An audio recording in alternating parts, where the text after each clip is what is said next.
안녕하십니까. 암호화폐 정보를 전달해드리는 닥터 비트맨입니다. 기나긴 연휴의 시작이자 주말의 시작 토요일도 슬슬 마무리되고 있습니다. 어떻게 오늘 하루 잘 보내셨나요? 현재 암호화폐 시장의 경우는 우리의 대명절을 이제 축하라도 해주듯 상승하는 모습을 보여주고 있습니다. 이러한 긍정적인 시장 상황 속에 암호화폐 시장에는 여전히 많은 소식들과 굵직굵직한 소식들이 지속적으로 나오고 있는데요. 오늘 남은 시간도 잘 마무리하시길 바라면서 이제 토요일의 마무리는 과연 어떠한 소식들이 반겨주게 될지 한번 보도록 하겠습니다. 구독과 좋아요, 알림 설정 부탁드립니다. 현재 암호화폐 시장이 소폭 회복을 하며 긍정적인 분위기를 내고 있습니다. 상당히 기분 좋은 황금 연휴의 시작이지 않을까 싶은데요. 이러한 상황 속에 시장의 단기 방향성에 관한 이야기들이 지속적으로 나오고 있습니다. 가격 회복의 영향일까요? 얼마 전까지만 해도 하락에 관한 이야기들이 상당히 많이 나왔었는데 오늘은 재반등 가능성에 대한 언급들이 넘쳐나고 있습니다. 영국의 암호화폐 전문 자산 운용사이죠. 코인쉐어스의 CEO가 이야기를 했다고 하는데요. 현재의 시장의 상황에 대해서 어떠한 견해를 보이고 있을지 같이 한번 보도록 하겠습니다. 코인쉐어스 CEO 비트코인 아직 상승 여지가 남았다 헤드라인이 장식이 되어 있습니다. 영국 암호화폐 전문 자산 운용사 코인쉐어스의 최고 경영자 장마리 모네티의 경우에는 야후 파이낸스와의 인터뷰를 통해 최근 비트코인을 비롯한 암호화폐 시장 전반이 하락 국면을 맞고 있지만 비트코인과 같은 인기 있는 암호화폐는 아직 상승 여지가 남아있다 진단을 했다고 합니다. 이와 관련 그는 중기적 관점에서 비트코인 가격 움직임을 지켜보는 것은 흥미롭지만 비트코인은 아직 어느 정도 여유가 있다고 생각한다. 또 최근 같은 가격 조정은 인재 투자자들에게 디지털 자산의 변동성을 상기시켜주는 좋은 측면도 있다 덧붙였다고 하네요. 현재 비트코인의 가격을 기준으로 거의 50%가량 하락을 하였지만 그럼에도 상승할 이유들이 충분하다는 것이죠. 이런 소식과 더불어서 서클의 CEO의 경우에도 현재 시장과 상관없이 결국에는 100만 달러 우리나라로 치면은 약 12억 원 가량에 이제 도달할 것이라는 이야기를 했다고 합니다. 내용 바로 보도록 하겠습니다. 서클의 CEO 비트코인 결국 금시총 추월하고 100만 달러 갈 것이다 헤드라인이 멋지게 장식이 되어 있습니다.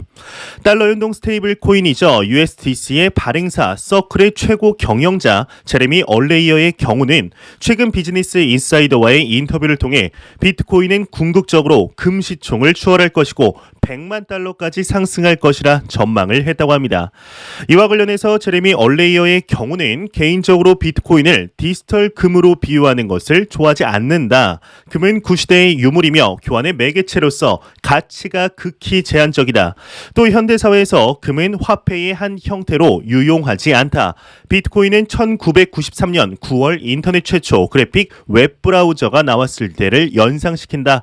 비트코인은 세상의 모든 것을 바꿀 수 있다. 고 말했다고 합니다. 두 CEO의 견해를 한번 보았습니다. 여러분들은 이에 대해서 어떻게 생각하시나요? 개인적으로는 100% 공감을 하고 있습니다. 현재 비트코인이 나아가는 길에 있어서 이 제레미 얼레이어가 말한 것과 같이 금의 역할은 비트코인이 가지고 있는 가치 중에 한 부분인 것이죠. 이러한 것들을 기관들이 깨닫고 있으며 실질적인 투자와 더불어 사업 확장을 하고 있는 중인데요. 예, 오늘 공룡 기업 중에 공룡 기업, 이제 대기업들의 대기업이라고 불리우는 구글에서 소식이 나왔습니다. 이 구글의 경우는 지금으로부터 9일 전 하나의 소식이 나오게 됩니다. 바로 구글 커머스 총괄의 경우는 현재 암호화폐 시장에 대해서 주시를 하고 있으며 관련 기업들과의 파트너십을 확대하겠다라는 소식이 나온 것인데 이와 같은 날에 블룸버그에서 하나의 기사가 나오게 됩니다. 바로 구글이 현재 블록체인 전담 그룹을 조직 중이라는 것이죠. 예, 오늘 새로운 소식이 구글에서 나왔습니다. 이제 공룡 중에 공룡이라고 불리는 기업에서 암호화폐 시장에 대한 소식이 나온다면 여파가 상당할 것은 자명한 사실인데요.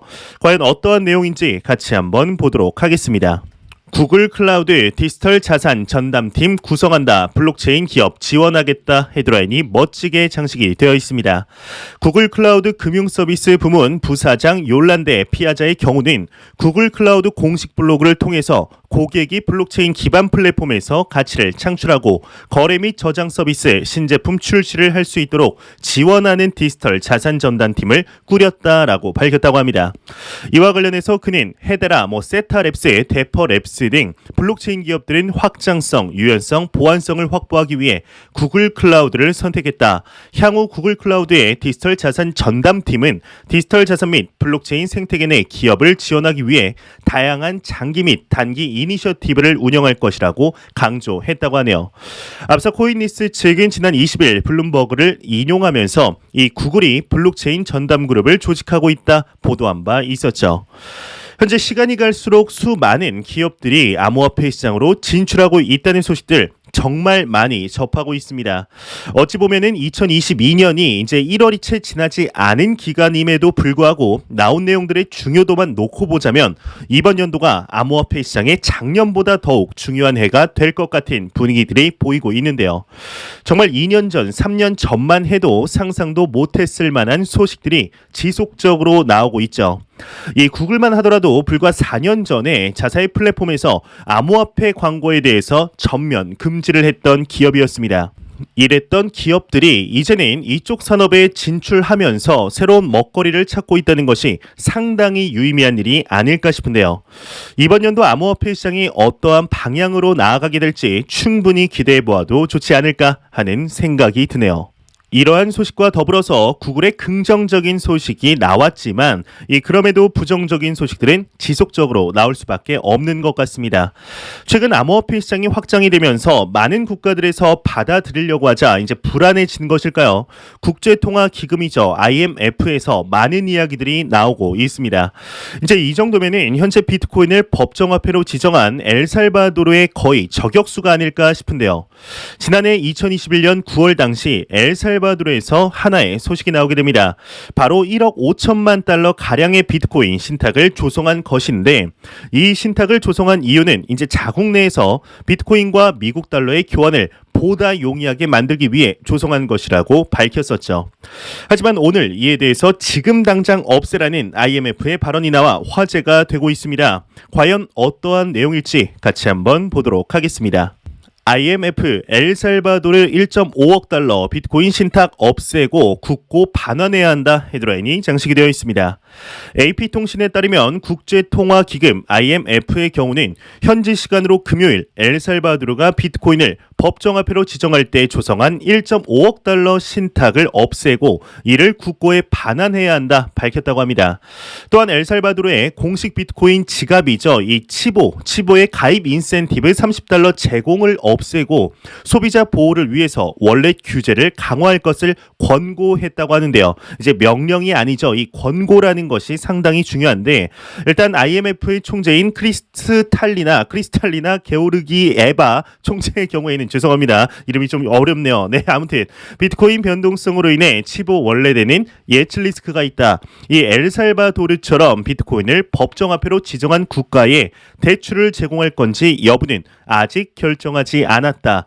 비트코인 가격 리스크를 감안해 비트코인 관련 법률 범위를 축소하고 규제를 강화할 것으로 권고한다라고 말했다고 합니다. 이 엘살바도르와 IMF는 이제 수개월 동안 13억 달러 규모 대출 협상을 해왔다고 하는데요. 현재 IMF가 엘살바도르에게 이야기를 한 것들을 보게 되면 이 엘살바도르에서 1.5억 달러 비트코인 신탁을 승인하자마자 엘살바도르에 바로 경고를 하였으며 IMF 총재의 경우에는 지속적으로 암호화폐를 화폐로 보기는 어렵다는 등의 이야기를 하였습니다. 하지만 엘살바도르의 나이프 부켈레 대통령의 경우에는 눈 하나 깜짝하지 않고 있으며 이제 본인이 추구하는 방향으로 지속적으로 밀어붙이고 있는 중인데요. 이뿐만 아니라 이제 주미 엘살바도르의 대사의 경우에는 다른 곳들에서 아무리 공격이 들어와도 우리의 리더십을 따르게 될 수 있다라는 이야기가 나오게 되는데 이제 본인들의 방향성에 대해서 100%에 가까운 확신이 없다면 이러한 이야기를 할 수가 없겠죠. 실제로 중남미의 국가들에서 이러한 영향으로 인하여 비트코인을 법정화폐로 지정할 것을 준비 중에 있습니다. 참 어떤 면에서 보면은 이 나이프 부켈레라는 젊은 대통령이 무모해 보이지만 참 대단하다 이렇게 생각이 드는데 역시 보통 인물이 아닌 것이죠. 이러한 엘살바도르의 소식과 더불어서 비트코인을 법정화폐에 대한 이야기를 하는데 이 국가가 나오게 될 것이라고는 상상도 하지 못하였습니다. 전 세계 금융의 중심이죠. 미국에서 하나의 소식이 나왔습니다. 오늘 나온 소식은 최근에 미국에서 나온 소식들 중에 역대급이지 않을까 싶은데요. 과연 어떠한 내용이 나온 것일지 같이 한번 보도록 하겠습니다. 네, 사진 자료를 보시게 되면은 한 외신에서 하나의 소식이 나오게 됩니다. 일단 간단하게 해석하자면 속보 애리조나 상원 의원이 비트코인을 법정화폐로 도입하는 법안을 발의한다는 소식이 나온 것인데요. 이제 미국의 애리조나 상원 의원인 웬디 로저스 의원이 비트코인을 법정화폐로 도입하는 내용의 법안을 정식 발의했다고 합니다. 애리조나 주 기관은 현재에도 벌금, 민사 및 기타 벌금, 임대료, 세금, 수수료 등에 대한 결제 옵션에 현재에도 암호화폐를 추가할 수 있다고 하는데요. 해당 법안이 만약 통과가 된다면 이번 연도 12월 31일 효력이 발휘하게 된다고 합니다. 참 놀랍습니다. 현재 비트코인을 법정화폐로 지정한 국가라고 한다면 엘살바도르의 비트코인 법정화폐가 생각이 난다거나 이제 그게 아니라면 브라질과 퉁가, 탄자니아 등 인플레이션으로 인해 극심한 경제난을 겪고 있는 국가들에서만 이제 나올 줄로만 알았었는데 전 세계 최강국이라고 불리는 미국에서 이러한 이야기가 나오게 될지는 생각도 못했었던 것 같습니다. 최근 들어서 암호화폐 시장이 정말 심상치 않아 보인다는 시그널들이 상당히 많이 나왔었는데요. 일단 말하자면 정말 끝이 없죠.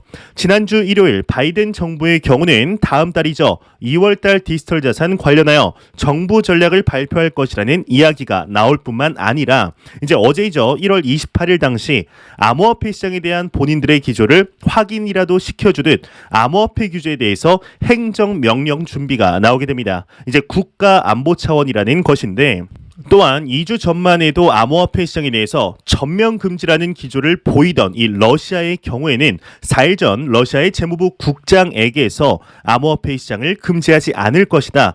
암호화폐 금지는 중앙은행의 독단적인 구상이라 선을 그을 뿐만 아니라 이 러시아의 대통령 푸틴 대통령에게서 암호화폐 분야에 대하여 이제 강점이 있다라는 긍정적인 기조가 나오게 됩니다.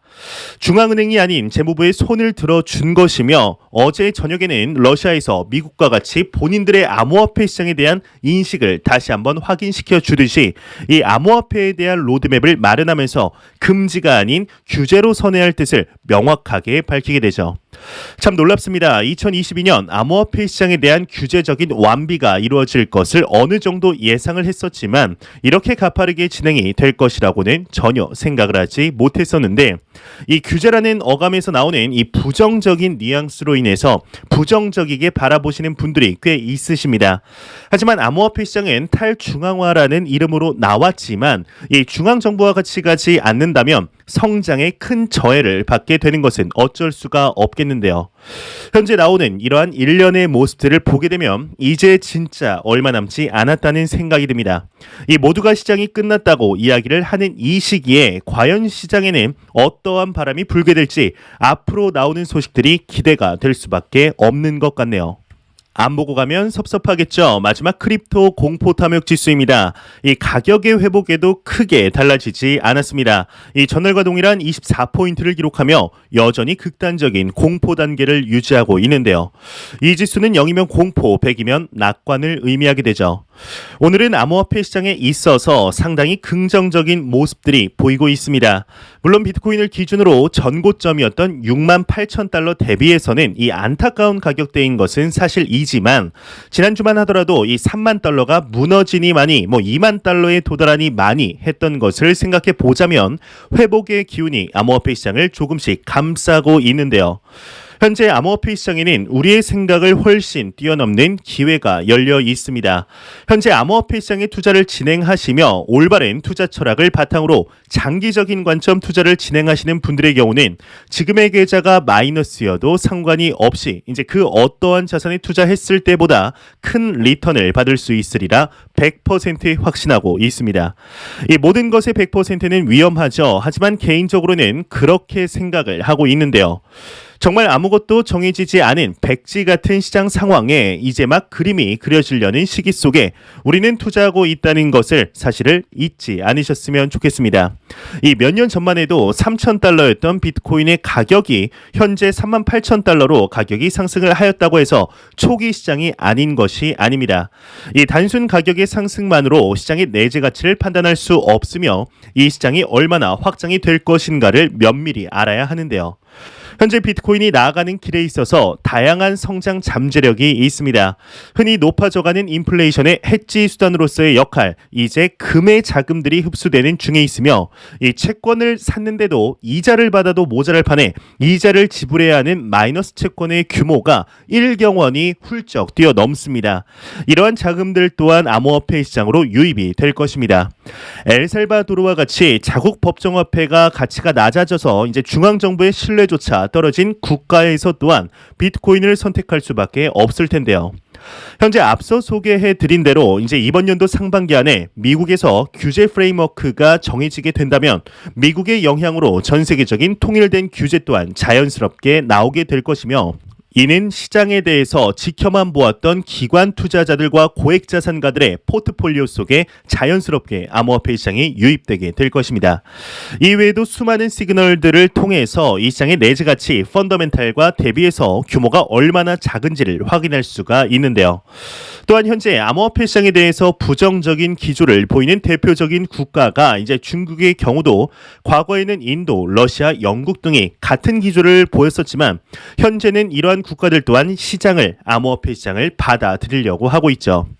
이러한 글로벌적인 분위기 속에 언제까지나 나 홀로 거부를 할 수는 없을 것입니다. 시간의 문제이지 결국에는 중국 또한 다시 한번 받아들일 수 있다고 생각을 하는데 정말 얼마 남지 않은 것 같습니다. 이 작년이죠. 2021년은 암호화폐 시장을 전 세계에 널리 알리며 인식의 변화가 대규모로 이루어진 기념비적인 해라면 올해 2022년도에는 암호화폐 시장이 확실히 제도권화로 정착이 되며 기존 금융 생태계에 유입이 되는 해가 되지 않을까 싶습니다. 현재 시장은 너무나 긍정적인 시그널들이 많이 나오고 있습니다. 현재 눈에 보이는 단순 가격의 변동성에 집중하지 마시고 내가 투자한 자산의 진정한 가치를 발굴하는 작업에 더욱 집중하셨으면 좋겠습니다. 이것이 투자의 본질이며 역사의 이름을 남긴 전설적인 투자자들이 큰 부를 축적할 수 있었던 투자 방법이었다는 것을 잊지 않으시길 진심으로 바라보겠습니다. 제가 준비해온 소식은 여기까지입니다. 영상이 도움이 되셨다면 구독과 좋아요 그리고 광고 한 편만 처음부터 끝까지 시청 부탁드립니다. 이 채널은 오직 광고 수익으로 운영이 되게 됩니다. 항상 영상 시청해주시는 시청자분들, 구독자분들 너무나 감사드립니다. 오늘 남은 시간도 잘 마무리하시길 바라면서 저는 더욱 도움이 되는 영상으로 내일 아침 찾아뵙도록 하겠습니다. 지금까지 닥터 비트맨이었습니다. 감사합니다.